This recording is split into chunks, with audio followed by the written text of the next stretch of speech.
Jésù Yẹmí TV fún ìgbádùn àwọn onígbàgbọ́. Till he returns or calls me home, here in the power of Christ I'll stand.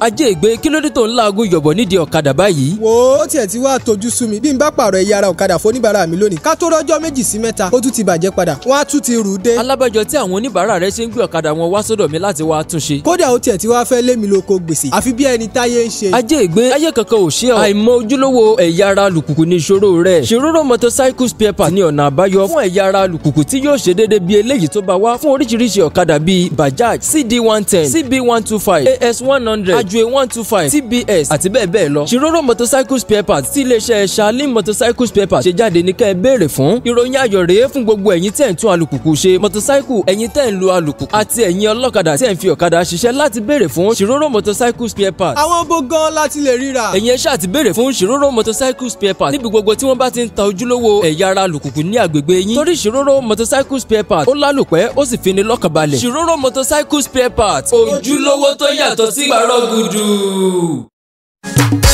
Every Vision ló lè ṣe, Every Vision ló lè ṣe, Every Vision ló lè ṣe, Every Vision ló lè ṣe. Gbogbo instrument bàtà tẹ fẹ́ ilé-iṣẹ́ wọn ló wà ẹ jẹ́ ká lọ.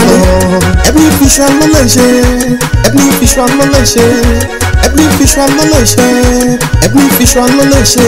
Gbogbo instrument bàtà tẹ fẹ́ ilé-iṣẹ́ wọn ló wà ẹ jẹ́ ká lọ.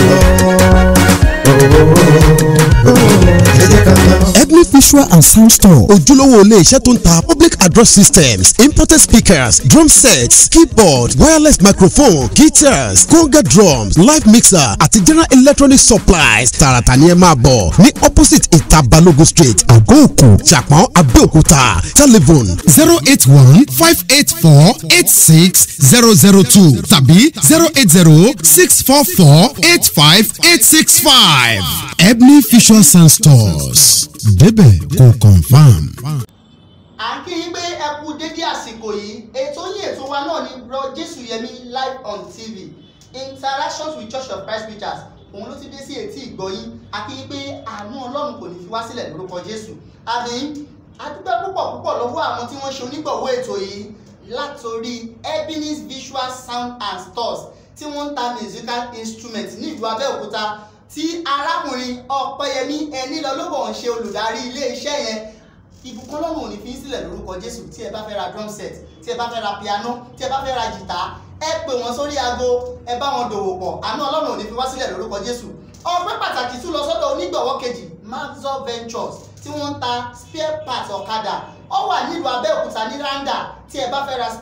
spare parts ọ̀kadà, ẹ pè wọ́n, ẹ jẹ́ ká jọ dòwò pọ̀. Ẹ ṣé púpọ̀. Ètò yìí ó wà fún gbogbo àwa tí a bá fẹ́ mọ̀ sí dáadáa nínú Bíbélì. Àlejò wa ti wà ní ìkàlẹ̀ tó máa bá wa dáhùn ọ̀rọ̀ tá a fẹ́ gbéyẹ̀wò lónìí láti inú ọ̀rọ̀ Ọlọ́run wá tí wọ́n ní fi ọgbọ́n orí wọn dáhùn. Àlejò mi ẹ kú ìkàlẹ̀, ẹ ṣé púpọ̀. Arákùnrin Olúwakórèdé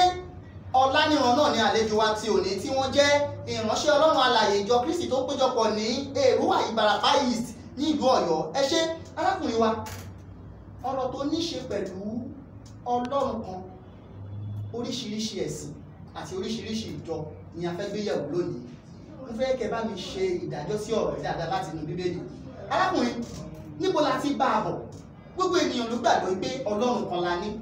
Ṣùgbọ́n gbogbo ènìyàn tó gbàgbọ́ pé Ọlọ́run kan la ní yìí,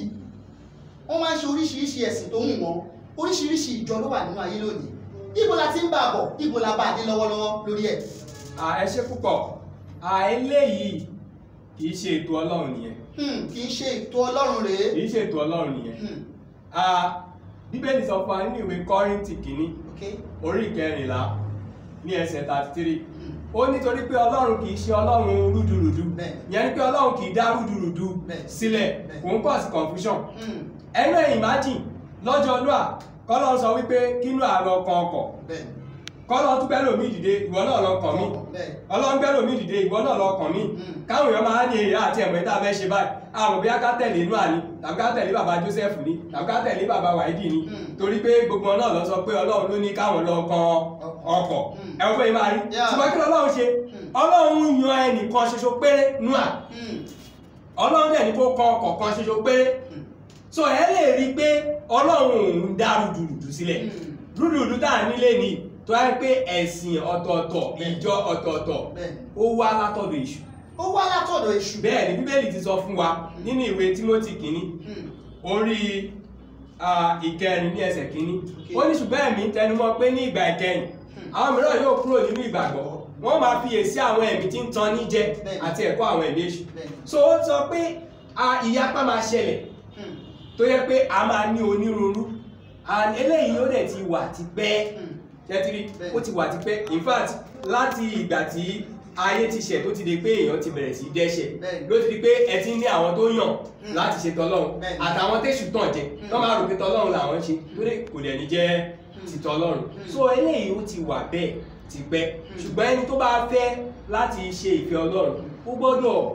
jẹ́ pé òun náà kó fẹ́ràn òótọ́ òótọ́ korò ó gbọ́dọ̀ fẹ́ràn òótọ́ ó dẹ̀ rẹ́dì láti fèsì òótọ́ tó bá rò òótọ́ pé òótọ́ lélẹ̀ so ìyẹn ló lè ràn wá lọ. Ok, ẹ ṣé púpọ̀ arákùnrin Olúwakórèdé ẹ jẹ́ kí n tún mú ìbéèrè yẹn wá báyìí ẹ jẹ́ ká bẹ̀rẹ̀ látòrí oríṣiríṣi ẹ̀sìn a ní ẹ̀sìn mùsùlùmí a ní ẹ̀sìn ìbọ̀rìṣà tí àwọn èèyàn ń pè ní àbáláyé a dẹ̀ ní ẹ̀sìn ìgbàgbọ́ tí à ń pè ní kìrìsìtẹ́nì ọ̀pọ̀lọpọ̀ àwọn ènìyàn ló dẹ̀ bára wọn nínú ẹ̀sìn yìí kí ni ọ̀rọ̀ ìyànjú yín fún àwọn tí wọ́n ṣe oríṣiríṣi ẹ̀sìn yìí. Wẹ́ àṣẹ rí tèmi bá bá ẹni tó bá jẹ́ mùsùlùmí pàdé ohun tí mo máa ń sọ fún wọn náà ni pé ẹ jẹ́ ká wádìí òótọ́. Ẹ jẹ́ ká wádìí òótọ́. Ẹ má jẹ́ ká kàn sọ wípé ẹ̀sìn tèmi ni mi ò jà fún Jésù o ìwọ náà má jà fún Muhammed jẹ́ ká jọ wo ohun tọ́jọ sọ kájọ ohun tọ́jọ sọ kí wọn náà wá wò ó pé mo ti pàdé àwọn èèyàn tó yà àfáà àti máa sọ pé èmi ò kò sí ìtókè mi pẹ̀lú bóyá Jésù ló yẹ kí á tẹ̀lé o àbí ẹ jẹ́ ká jọ gbé nǹkan táwọn méjèèjì ń sọ ká wá béèrè lọ́wọ́ ara pé ṣọ́lọ́run náà ló sọ méjèèjì ṣọ́lọ́run náà ló sọ méjèèjì ẹ jẹ́ kí fún yín lápẹẹrẹ Jésù sọ fún wa níwèé Mark chapter 12 tẹ́ bá wo verse 25 ó ní torí nígbà tí wọ́n jíǹde kúrò ní òkú wọn ò ní gbéyàwó wọn kì yóò sì ní ìyàwó ṣùgbọ́n wọn ó dàbí àwọn áńgẹ́lì tí ń bẹ ní ọ̀run kí ni báwo ni nǹkan tí Jésù ń sọ ṣe yé yìí báwo ló ṣe yé yìí. ìyẹn túmọ̀ sí pé kò sí ìgbéyàwó ní ọ̀run kò sí ìgbéyàwó náà ayé nìkan ni ìgbéyàwó wà. Muhammad sọ fún wa nínú Quran chapter 3 verse 15 wípé àwọn tó ṣèfẹ́ Ọlọ́run ọgbà ń bẹ fún wọn níbẹ̀ ni wọ́n máa wà pẹ̀lú àwọn ìyàwó tí ó mọ́ ìyẹn ní ọ̀run. bẹ́ẹ̀ ni ó ní ọgbà ń bẹ fún Ọlọ́run wọ́n máa wà ń bẹ pẹ̀lú àwọn ìyàwó tó mọ́ tẹ́ bá wo Quran chapter 3 verse 15 ẹ rí bẹ́ẹ̀ tẹ́ bá wo Quran chapter 4 verse 57 ẹ máa rí bẹ́ẹ̀ kódà tẹ́yọ̀ kọ́ bá fẹ́ rò pé bóyá irọ́ ìyàwó bẹ́ẹ̀ kọ́ bóyá ó ń lo àkànlò èdè nírọ́ o tẹ́ bá wo chapter 36 verse 55 sí 56 ó ní wọ́n máa sùn lórí ìrọ́gbọ̀kú bẹ́ẹ̀dì lọ́rùn gbèsè gbàrà wọn ṣọ́lọ́ náà ló ní kí Jésù wá kó wá sọ fún wa pé kò sí ìgbéyàwó lọ́run Ọlọ́run dẹ̀ tún rán Muhammad yẹn náà wá sọ fún pé ìgbéyàwó wà ní ọ̀run o ṣó ṣe mistake ni rúdurùdu nìyẹn bó àwọn èèyàn fẹ́ fèsì ẹ̀ wọ́n máa fẹ́ sọ pé ẹ má yẹ ká lọ síbẹ̀ ẹ má yẹ ká lọ síbẹ̀ ẹ jẹ́ ká gbà pé bọ́lá ṣe fẹ́ kó ní kálukú wá sọ tiẹ̀ nìyẹn ṣé ti rí àwọn nǹkan tí ò jẹ́ kí àwọn èèyàn lè rò tọ́ ni ẹ jẹ́ kí fún yín ní mi ẹ wò nísìn nínú ìwé 1 Peter chapter 3 verse 7 Jésù sọ fún àwọn ọmọ ẹ̀yìn ẹ̀kọ́ tó ń fún wọn rè nǹkan tí kọ́ àwọn èèyàn rè Pétérù sọ nǹkan tí Jésù kọ́ wọn nípa ìyàwó sọ pé ó ní bẹ́ẹ̀ gẹ́gẹ́ ẹ̀yin ọkọ ẹ máa fi òye bá àwọn aya yín gbé ẹ máa fi ọlá fún aya bí ohun èlò tí kò lágbára báwo ló ṣe yé yín sí pẹ̀lú nǹkan tó sọ yìí. ìyẹn túmọ̀ sí pé a gbọ́dọ̀ máa tírìtì ìyàwó wa pẹ̀lú ọ̀wọ̀ bí glass cup bí ẹyin bí ohun èlò tí kò lágbára ṣé ẹ lè gba glass cup báyìí ẹ lè gbẹ́yìn báyìí tẹ bá gba bẹ́ẹ̀ kí ló máa ṣe. ó máa fọ́. Quran chapter 4 verse 37 ó ní pé àwọn ọkùnrin lólórí obìnrin Ọlọ́run ṣe àjùlọ fún apá kan ju apá kan lọ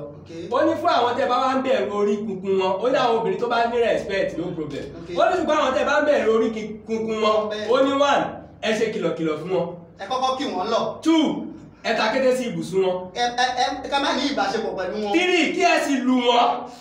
Quran sọ bẹ́ẹ̀. bẹ́ẹ̀ ni mo sọ fún yín mo lè òun rèé Quran chapter 4 verse 37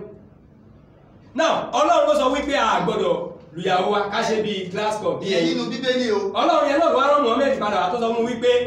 tí ó bá gbọ́ràn lù ú. ká no ṣé ló pọ̀ bẹ́ẹ̀ o nǹkan tẹ́mi kàn máa ń jẹ́ kán mọ̀ nípa yẹn nǹkan tó ń sọ yìí nǹkan tó fẹ́ dájẹ́ sílẹ̀ eléyìí ò sọ̀rọ̀ dájẹ́ sílẹ̀ àfẹ́ fèsì òótọ́ pé nínú àwọn méjèèjì sáyidà kí Jésù máa parọ́ fún wa tàbí kí Muhammed máa parọ́ fún wa ẹnìkan parọ́ fún wa nínú àwọn méjèèjì nǹkan táwọn èèyàn ò fẹ́ fèsì nìyẹn tó bá lè jẹ́ ti àbáláyé lẹ́sọ̀ ẹ̀gbọ́n ṣé ìbọ̀rìṣà lẹ̀ sí tábáláyé èmi náà ń wo bẹ́ẹ̀ ṣé ta lọ́wọ́ kọ́kọ́ dá kì í ṣe Ádámù àti Éfà ṣé Ádámù bá òòṣà kankan láyé wọ́n bí òòṣà láyé wọ́n bú òòṣà kankan láyé ìbọ̀rìṣà wá láti inú kí àwọn èèyàn kọ́ máa wá ojútùú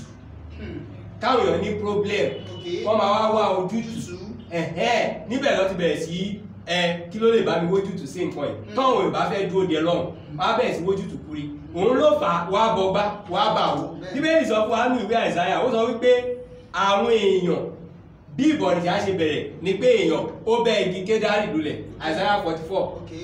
ó ní pé ńgbà tó ṣe láti verse 9 ẹ lè kà tẹ bára yìí ó ní pé ńgbà tí wọ́n ti bẹ́ igi lulẹ̀ nínú ẹ̀ ó gé ó fi dáná ó dín kàrà ó jẹun nú ẹ̀ ó tún dánú ẹ̀ pé inú ilé òtútù mú ó wọ́n ọ̀ma rẹ̀ gbogbo ara ẹ̀ gbóná ó ní yes mo gbádùn ara mi ó ní náà ó wá múnú ẹ̀ ó fi ṣe Ọlọ́run ó wá ń forí balẹ̀ fún ẹgbọ́ igi labáláyé àbò ṣàlàyé àwọn èèyàn lásán gidi òṣà. igi labáláyé àbò ṣàlàyé àwọn ènìyàn lásán igi dòṣà. bẹ́ẹ̀ ni rin abá ogun ọláyé rẹ̀ àwa làwa ń gbé wọn làwa ń rọ wọn làwa fi wọn ṣe òṣà. ìyí tó wá ṣẹlẹ̀ táwọn èèyàn fi ń ṣe lọ ni pé wọ́n máa sọ wípé kí ló ń sọ yìí Ṣàngó àpàbàtà apájọmọjọmọ etí ẹ ṣé ìwọ òrógùn ni ẹ bá búra ń di òògùn wo orí kó máa ṣẹlẹ̀ yàrá àtàwọn èèyàn mọ nǹkan tí kìíní wọ̀nyẹn igi lásán ó ṣe wá di nǹkan tó ń ṣe ìkọ̀kọ̀ irin lásán ó ṣe wá di nǹkan tó ń ṣe ìkọ̀kọ̀ ìwé Kọ́ríńtì kìíní orí 10 ní verse 20 ó ní òòṣà ò jẹ́ nǹkan kan ó ní ṣùgbọ́n ohun tí mò ń wí ni pé ohun tí àwọn kèfèrí fi ń rúbọ wọ́n fi ń rúbọ sí àwọn ẹ̀mí èṣù èmi kò sì fẹ́ kí ẹ̀yin kí ó bá àwọn ẹ̀mí èṣù ṣe àjọpín ṣé ti bẹ́ẹ̀ ó yé mi sà ṣé ti Ọlọ́run ti jẹ́ ká rí wípé tó o bá gbé igi kan lẹ̀ síbi tó o bá bẹ̀rẹ̀ sí ṣe nǹkan kan díẹ̀ àwọn ẹ̀mí èṣù máa wá síbẹ̀ wọ́n máa bẹ̀rẹ̀ sí wá dá ẹ lóhùn wàá wá rò wípé igi yẹn ló ń ṣe nǹkan ìjọ tó bá sọ pé kò sí nǹkan kan igi lásán lélẹ̀ tó gbé dànù ìjọ yẹn ló di igi lásán ṣùgbọ́n níwọ̀n ìgbà tó bá sì ń sọ wípé bàbá mi o olówó orí mi àwọn ẹ̀mí èṣù tó wà ní abàdẹ lóhùn lóòótọ́ wàá lè rò wípé ẹ̀wọ̀n tán ní igi lásán ẹ̀wọ̀n bó ṣe dáhùn lóhùn ìrẹ̀ nímọ̀ wípé igi lásán ni ṣùgbọ́n àwọn ẹ̀mí èṣù ti wá sí ẹ̀yẹ. ẹ ṣe púpọ̀ arákùnrin Ọláníran Olúwakórèdé lórí oríṣiríṣi ẹ̀sìn yẹn àtàwọn tó ń sìn mo ti fẹ́ mú ìbéèrè kan jáde aláwọn kan tó jẹ́ pé tán pera wọn ní olórìṣà mùsùlùmí ni wọ́n ìwà wọn dà ènìyàn rere là ń pè wọ́n wọ́n jẹ́ olóòótọ́ ṣùgbọ́n wọn Jésù kí ni ọ̀rọ̀ ìyànjú yín fún wọn. ẹ ṣe rí àṣìṣe táwọn èèyàn máa ń ṣe rè a rò wípé tí wàá bá dáa gan àárọ̀rùn o a rò wípé tá a bá ṣẹ̀sìn tàbí gbogbo agbára wa ṣẹ̀sìn wa àárọ̀rùn wọ̀ àṣìṣe pátápátá ni ìdí ni wípé kò sẹ́ni tó ìwà ẹ̀ dá tí ò dẹ́ṣẹ̀. kò sẹ́ni tí ìwà ẹ̀ dá tí ò dẹ́ṣẹ̀. ìwé oníwàásù chapter 7 verse 20 ó ní kò sí olóòótọ́ ènìyàn lórí ilẹ̀ tí ń ṣe rere tí kò sì dẹ́ṣẹ̀ ó ní kò sí.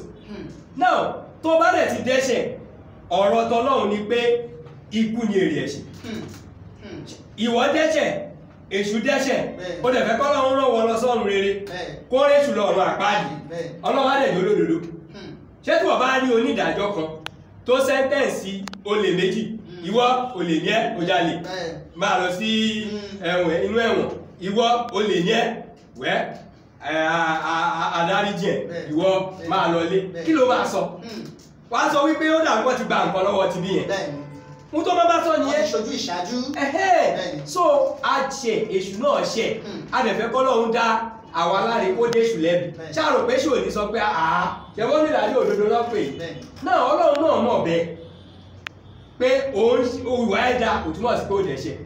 ó dẹ̀ ń ṣẹ̀sìn náà kò túmọ̀ sí pé ó dẹ̀ ṣẹ̀ṣẹ̀ kó là ń rí bẹ́ẹ̀ sì ṣe pọ̀tọ̀ ẹjọ́ ṣó dín ìwà burúkú lọ́wọ́. ó tún jẹ́ kí ìwà burúkú máa pọ̀ sí ni. bẹ́ẹ̀ ni nítorí pé báwọn èèyàn ṣe ń rí wípé àwọn tó ń pera wọn pásítọ̀ tó ń tàn wọ́n jẹ àwọn tó ń pera wọn láàfáà tó ń tàn wọ́n jẹ bẹ́ẹ̀ làwọn èèyàn náà ẹ wo ẹjọ́ ń tọ́ra wá ní bẹ́ẹ̀ lẹni tó fẹ́ ṣe dáadáa tẹ́lẹ̀ náà ò ṣe mọ́. ṣàtìrí báyìí so ẹ̀sìn náà èèyàn ń ṣe òtútọ́ sí pé o máa rí ọ̀run wọ̀ yín tó wà ń bẹ́ẹ̀ ni pé ọ̀rọ̀ ìgbàlà ọ̀rọ̀ ọ̀nà àbáyọ ni.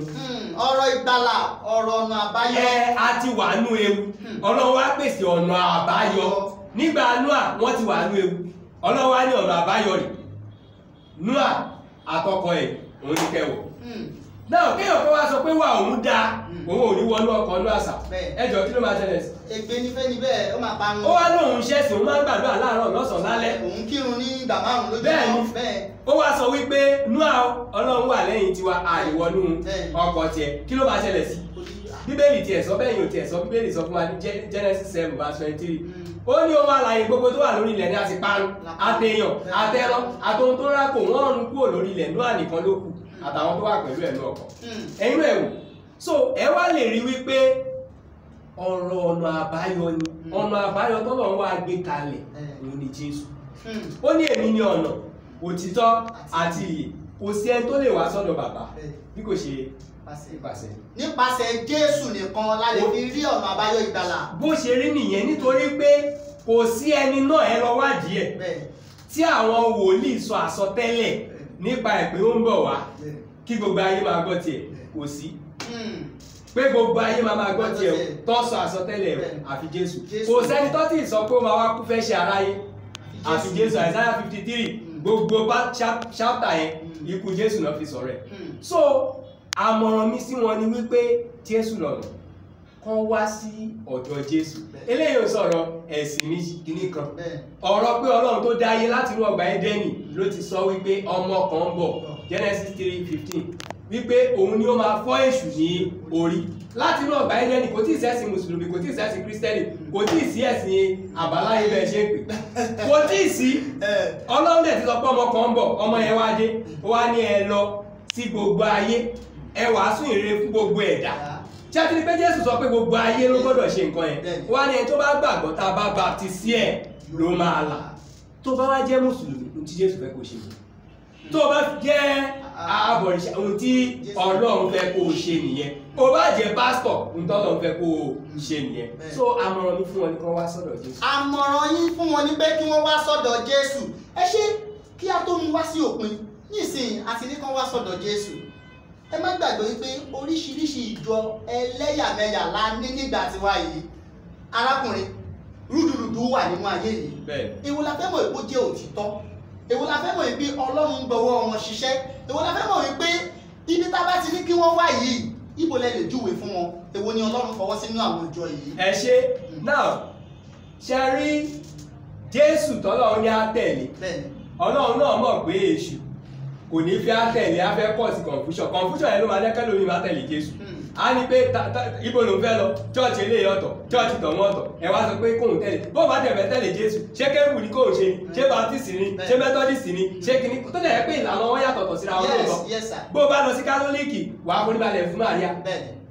wàá kàtẹ̀sí bá àwọn kátólíìkì bẹ́ẹ̀ ni bó dẹ̀ lọ sí sẹlẹ wàá wọṣọ fúnfún wàá lè fẹ́ ẹsẹ̀ lásán rí so oníkálùkù ní ìlànà tiẹ̀ ṣé bó ṣe rí nìyẹn ṣé ohun tí Jésù sọ nìyẹn no Jésù sọ wípé kí gbogbo wọn kí ó lè jẹ́ ọ̀kan John chapter 17:20-21 ó lóun ò gbàdúrà fáwọn ọmọ ẹ̀yìn tóun ní immediate ọmọ ẹ̀yìn òun ó nípa àwọn tó tún máa gbà òun gbọ́ nípasẹ̀ wọn toró àwọn ló rán sáwà àwa rí àwọn Matthew Mark Luke John làwa fi mọ Jésù ìwé wọn ló jẹ́ káwa mọ Jésù àbá má mọ Jésù so wá sọ wípé kí gbogbo àwa tá a máa gba ọ̀rọ̀ wọn ká lè jẹ́ ọ̀kan ṣáàtì pé Jésù ti fún wa ní ọ̀nà tá a fi lè jọ́kan ọ̀nà tá a fi lè jọ́kan ni pé ká jẹ́ pé ohun táwọn Matthew àwọn Mark Luke John Pétérù Paul tó ń kọ sí bíi òun ni ìwé májẹ̀mú titun bẹ́ẹ̀ ni òun la gbọ́dọ̀ tẹ̀lé ṣé rí a kàn máa sọ pé májẹ̀mú titun ṣé ẹ̀wọ̀n tó pè ní májẹ̀mú àdéhùn tó bá wá jẹ́ àdéhùn Jésù mú àdéhùn yẹn wá pé àdéhùn tẹ́ máa bá Ọlọ́run dá lélẹ̀ ibo wá ni wọ́n tọ̀yàn jẹ wa tí ó bá ti jẹ́ pé àdéhùn yìí la bọ́ lọ́hùn dá tẹ́nìkan bá sọ pé ẹ̀mí sọ nǹkan kan fóun màá ní ẹ ṣe ẹ jẹ́ ń wọnú àwé àdéhùn bóyá ó ṣe kí ni tí ó bá sí bẹ́ẹ̀ ẹ̀mí ló sọ fún yín pé ká dájọ́ mi lẹ̀ ìjọ tó wà ní ìwé àdéhùn ìkọ́ ṣéjọ ìtì parẹ́ kò sí mọ́ tó ti kú ni ẹ̀mí wá ní ẹ ṣe Bíbélì ti sọ fún wa 1 John chapter 4 verse 1 ẹ má ṣe bá gbogbo ẹ̀mí gbọ́ ṣùgbọ́n ẹ dán àwọn ẹ̀mí wò bí wọ́n bá ṣe ti Ọlọ́run mi nílé gbàgbọ́ nítorí ìjọ wà nínú májẹ̀mú so tó bá ti wá ìjọ tó wà nínú májẹ̀mú kí ló ń wá kiri tó bá ti wá ìjọ tó wà nínú májẹ̀mú titun kí ló tún wá kiri kí ló wá kiri wà á rí bó ṣe rí gbogbo ẹ̀ tí ò bá yé ẹ béèrè pé báwo ni ìjọ nínú májẹ̀mú titun ṣe rí tí wọ́n gbọ́ bá ń sọ́ọ̀dì ẹ̀ fúnra rẹ̀ wà á rí pé ìjọ nínú májẹ̀mú titun ó yàtọ̀ sí táàrí lé ní pátápátá kò jórúkọ ẹlẹ́yàmẹ̀yà bí táàrí lé ní láwọn èèyàn tó yẹ pé ẹ̀hùn kátólíìkì mẹ́tọ́dísítì anglican kò rí bẹ́ẹ̀ ìwé 1 Corinthians chapter 1 verse 12 a sọ fáwọn ará Kọ́ríńtì tó fẹ́ ṣerú ẹ̀ pé ǹjẹ́ èyí ni mo wí pé olúkúlùkù yín wí pé èmi ni ti Paul àti èmi ni ti Apollo àti èmi ti Kéfà àti èmi ti Kristi aha pé Kristi bí ìṣe Pọ́ọ̀lù la kàn má gbélébù fún yín bí tàbí ní orúkọ Pọ́ọ̀lù la bá ti ṣe é sí ṣe ti Ọlọ́run lòun ò fẹ́ oríṣiríṣi kẹ́ máa dórúkọ oríṣiríṣi kẹ́ nílànà oríṣiríṣi ó ní ara kan níbẹ̀ ẹ̀mí kan ìrètí kan Olúwa kan ìgbàgbọ́ kan baptism kan Ọlọ́run kan Ephesians chapter 4 verse 4-6 so táwọn èèyàn bá lè tẹ̀lé májẹ̀mú titun tọ́ọ̀ fi kún tọ́ọ̀ yọ kó bẹ̀ wọ́n lè ṣe bí àwọn ènìyàn bá lè tẹ̀lé májẹ̀mú titun tí wọ́n fi kún tí wọ́n yọ kúrò kò sẹ́nikẹ́ni tó máa ṣìnà mo lérò wípé ẹ̀ ń gbádùn àlejò mi arákùnrin Olúwakórèdé Ọláníran ká tó tẹ̀síwájú nínú ìfọ̀rọ̀wérọ̀ pẹ̀lú wọn yìí ẹjá tó kè lóhùn àbọ̀. ẹ wá wò Jésù yẹ mí o. ẹ káàbọ̀ padà sórí ètò mo lérò wípé ẹ̀ ń bá wa fi ara balẹ̀ bá ẹ̀kọ́ yìí lọ láti ẹnu ìránṣẹ́ Ọlọ́run alààyè arákùnrin Olúwakórèdé Ọláníran. Arákùnrin Olúwakórèdé, ìbéèrè tí mo máa béèrè kẹ́yìn rẹ̀ tá a máa fi round up ẹ̀kọ́ yìí òun ni wípé ẹni kí a padà sínú ìwé àdéhùn láti lọ wo ìjọ tí Kristi ní ká wà, kí wá ní àwọn ìdágìmọ̀ àbí àwọn àmì àwọn ọ̀nà tó máa ràn wá lọ́wọ́ láti lè fi mọ̀ pé ìjọ leléyìí tó jẹ́ ìjọ Kristi. ẹ ṣe rí ìbéèrè yẹn ìbéèrè tó gùn ni nítorí pé tá a bá bẹ̀rẹ̀ sí máa mú un tẹ́ ó ní ká máa mú tó yẹ máa mú ní kọ̀ọ̀kan pé òkè báwo ni ìjọ yẹn báwo ni wọ́n ṣe ń di mẹ́mbà àáwò àkà nínú Bíbélì ìjọ yẹn báwo òun ni orúkọ wo ló ń jẹ gan báwo náà ṣe ń jọ́sìn so a máa wo àwọn nǹkan yẹn ṣùgbọ́n fún àǹfààní pé nítorí pé ibi tá a wà a ní láyè láti sọ gbogbo àwọn nǹkan yẹn ntí ẹnì kọ̀ọ̀kan gbọ́dọ̀ take interest nínú ẹ̀ ni pé nǹkan sọ yìí mo dẹ̀ fẹ́ ṣiṣẹ́ lé lórí ṣé tó bá ti ní ìpinnu ọkàn bẹ́ẹ̀ Ọlọ́run máa ràn lọ́ àwọn èèyàn bẹ́ẹ̀ lọ́wọ́ tẹ́ bá wo iṣẹ́ àpọ́sítélì orí kẹjọ yẹn rí ìwẹ̀fà ará Ethiopia ó ń fi ìtara jọ́sìn ó lọ sí Jerusalem lọ jọ́sìn Ọlọ́run ti àwọn èèyàn kan fi hàn pé ìlànà ìsìn yẹn ti kọjá ilé ìlọ́lọ́run fẹ́ kó máa ṣe ní ìsìn bẹ́ẹ̀ ni ọkùnrin Cornelius nínú iṣẹ́ àpọ́sítélì orí kẹwàá ẹ pé Ọlọ́run ó ti àwọn èèyàn sí láti lè ràn lọ́wọ́ so àwọn ẹni tó bá nífẹ̀ẹ́ òótọ́ kò lè ṣìnà Ọlọ́run máa darí ẹ̀ sọ́dọ̀ àwọn tó máa tọ́ sọ́nà tó bá tiẹ̀ jẹ́ pé kò mọ òtítọ́ òun náà wá lè mọ̀ so nítorí tá a bá mú orúkọ ẹ̀ Romans 16:16 ó ní ẹ fi ìfẹ́ onímọ̀ kí ara yín gbogbo ìjọ Kristi kìí orúkọ tí wọ́n ń pè nìyẹn àfi tó bá tó máa pè níjọ Ọlọ́run 1 Corinthians chapter 11 verse 16 ó pè ní àwọn ìjọ Ọlọ́run so orúkọ báwọn èèyàn ká bíi pé bíi àmì ìdánimọ̀ ìjọ wọn rò pé ó tún gbọ́dọ̀ ní Church of Christ Celestial wọ́n rò pé ó tún gbọ́dọ̀ ní Church of God Redeemed torí ẹ̀ tẹ́bá sọ pé Church of Christ ní Church of Christ wo wọ́n rò pé ó tún gbọ́dọ̀ ní nǹkan kan ní ìtẹ́fẹ́lì jẹ́ ń pè ní yapa nìyẹn báwo la ṣe máa sọ pé àfi dandan ká join nǹkan kan mọ́ orúkọ tí Jésù ti fún ìjọ ẹ̀ so ibi táwọn èèyàn tí wọ́n ti gẹ̀ẹ́sì ẹ̀ jẹ́ so bẹ́ẹ̀ náà ni bọ́ ṣe wá yàtọ̀ ní orúkọ lọ́mọ yàtọ̀ nínú ìlànà. So tá bá ní ìjọsìn ìjọ májẹ̀mú titun iṣẹ́ àpọ́stélì orí kejì láti verse 42 ẹ̀rí bẹ́ẹ̀. So gbogbo àwọn nǹkan yìí ó ṣe é wò ní kọ̀ọ̀kan tó bá jẹ́ pé àyè bá gbà wá ní àbá fi hàn àwọn èèyàn wa. Ṣùgbọ́n ẹni tó bá fẹ́ mọ̀ ó jà pè wá àwa àdéjọ bẹ̀rẹ̀ sí máa kọ́ ní kọ̀ọ̀kan tó bá mọ̀ tó bá yé òun náà á mọ̀ wípé n tá à ń sọ yìí kì í ṣọ̀rọ̀ ẹ wá sínú ìjọ wa rárá ẹ̀yin náà ẹ jẹ́ ìjọ Kristi níbi tí ẹ wà. ẹ ṣé púpọ̀ ẹni tó bá fẹ́ mọ̀ sí kó pe arákùnrin Olúwakórèdé Ọláníran sórí nọ́mbà tó wà lórí screen yìí lọ́wọ́lọ́wọ́ yìí mo dẹ̀ gbàgbọ́ pé tẹ́ ẹ bá pè wọ́n wọ́n á dá yín lóhùn ṣe máa dáhùn sá.